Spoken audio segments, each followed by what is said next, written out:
자, 오늘 이 시간은 여러분 스스로가 저처럼 작전주 연구가가 돼서 한번 추론을 해보는 시간을 갖겠습니다. 평행이론이 있습니다. 한미약품과 모더나의 평행이론.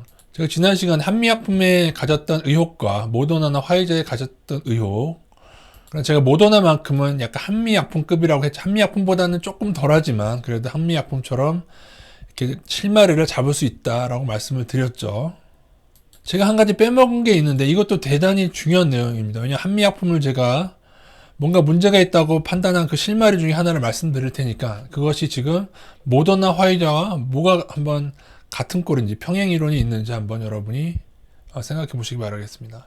일단 모든 작전이나 급등주는 똑같습니다. 어떤 호재 뉴스가 그때 여기 나왔었는데요.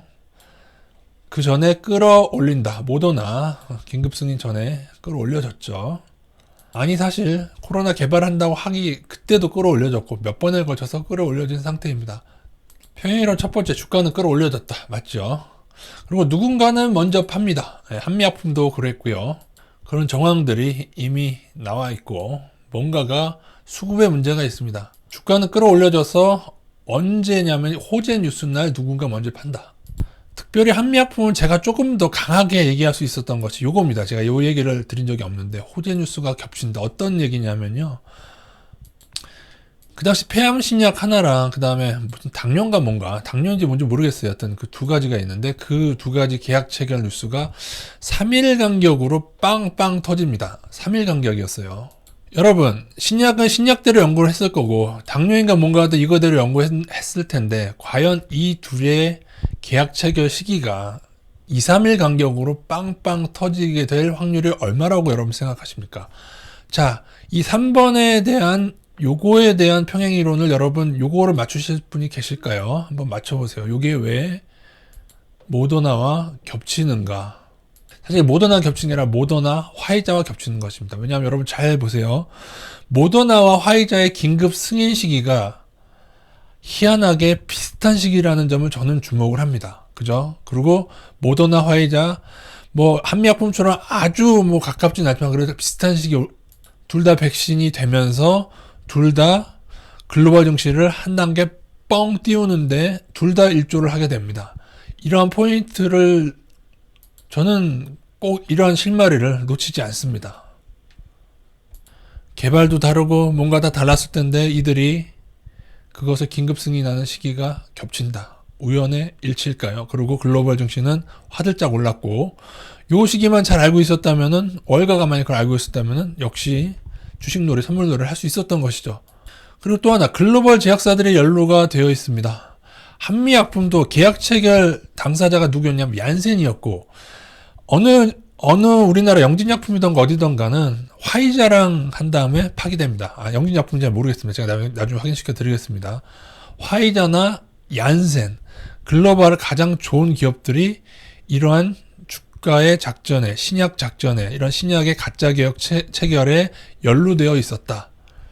모더나는 뭐죠? 제가 말씀드렸죠. 머크라는 글로벌 제약스가 모더나에 투자한 다음에 긴급 승인 그 부근에 직전에 가격이 올랐을 때 다 팔고 나왔습니다. 그래서 그다지 효능이 입증이 되지 않고 사실은 효능이 크게 없는데 그래도 모더나 화이자 둘 다 또 마이너스 20도 뭐 마이너스 70도 하는데 그것도 조금은 저는 잘 이해는 되지 않습니다. 물론 mRNA 관련이니까 그렇겠지만 왜 이들은 긴급 승인 시기가 그렇게 겹쳤던 것일까요? 그리고 그 시기에 맞춰서 왜 글로벌 증시는 화들짝 올라서 그 당시 선물 상방 세력이 왜 큰 이득을 먹게 됐을까요? 제가 심지어 아무도 의심을 안 하던 이 고점에서 분명히 한미약품은 그 계약이 분명히 출구 전략을 쓸 것이다 라고 얘기합니다. 법적인 문제 없이 이런 기술력이 부풀려진 이 신약을 나오기 위한 출구 전략이 있다. 출구 전략이 뭐였죠? 단위 5번 내용만큼 좀 다르지 않을까. 항암제 부작용으로 사람이 죽었습니다, 여러분. 죽었어요. 이 망할 놈들이 제대로 안정성이 입증이 안 된 것을 하다가 죽었어요. 한미약품과 모더나는 이러한 부작용, 뭐 죽는 부작용까지는 아니고 여기는 무엇일까요? 여전히 또한 출구 전략을 쓸 것인데 나중에 효과가 미미했을 때 이들은 아마도 변종 바이러스 핑계를 대고 그것으로 끝일 것 같습니다. 그래서 그 기술들은 출구 전략으로 다 반환됐습니다. 여기 보시다시피 얀센에서 반환됐다는 게 나오죠. 그러나 지금도 올해에도 얀센에서 반환되고 문제가 있는 그 약을 또 MSD로 기술 수출한다는 또 이것도 뻥카죠. 뻥카지 뭐. 무조건 처음 약 자체도 뻥카였는데 뭐. 그 외에 우후죽순으로 기술 계약 체결했던 게 되게 많은데 이제 산업비도 올해 10월에도 반환하고 계속 반환하면서 뭐라고 합니까? 내성이 생겼다. 놀고 자빠졌네. 아까처럼 또 다른 수출 계속 뻥카 치면서 올리는 것 뿐이지 지금 뭘 내성이 생겨요. 내성이 생기겠지. 우리나라처럼 이렇게 물러 터진 법 체제해서 또 뻥카 치면 되니까 그래서 내성이 생긴 거겠죠. 헬스케어 펀드로 계속 돈 입금되니까 그 돈으로 패시브 자금으로 올려 붙이니까 내성이 생기는 거겠죠. 그렇게 많은 문제가 있고도 현재 정부에서 셀트리온 코로나 치료제 띄워주고 있는 이런 나라니까 내성이 생기겠죠. 그죠? 제가 볼 때는 한미약품과 모더나, 화이자보다는 제가 모더나는 좀 더 심각합니다. 트럼프 행정부에서 조금 조급증을 모더나를 통해서 100억 건에 끌어들였잖아요. 그 임원을. 평행이론이 있습니다. 물론 그럼에도 한미약품 때 제가 느꼈던 그 의욕보다는 조금 더 적긴 합니다. 조금 더 적지만은 걸리는 수만큼은 모더나도 여러 가지가 걸려 있고, 그래서 결론은 크게 큰 효능이 코로나의 확산을 막을 만큼의 큰 효능이 있는 약은 아닐 거라고 저는 판단하고 있습니다. 신약의 효능 누가 알겠습니까? 기술 계약을 체결해주는 당사자가 사기를 치고 있는데 한미약품이 이럴 줄 누가 알았겠습니까? 얀센, 글로벌 넘버원 존슨앤존슨의 자회사 얀센, 수많은 타이레놀, 얀센이 누군지 아세요, 여러분? 우리나라에서 그렇게 찬양하는 램시마의 원약 레미케이드를 개발한 것이 얀센입니다. 존슨앤존슨의 얀센에서는 그게 넘버원이 아니에요. 그 중에 수많은 것 중에 하나가 레미케이드일 뿐이에요. 존슨앤존슨은.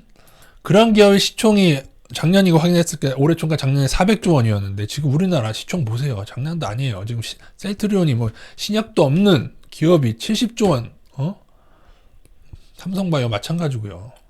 그리고 그러한 관점에서 봤을 때 호재뉴스가 겹친다고 봤을 때 그때의 호재뉴스가 겹칠 때 그죠? 어떻게 보면 대선 직전까지 좀 급하게 했는 그때의 이득을 본 사람은 누구다? 월가다. 제가 볼 때는 나중에 만약에 이게 다 있으면 월가의 주식놀이랑 관련이 있고, 만약에 월가가 이러한 것들을 통해서 주식을 올린 길에 더 올리고 개인들을 더 모으기 위해서 퉁쳐서 올린 것이라면 나중에 주식은 문제가 생길 가능성이 분명히 있다. 다우나스닥.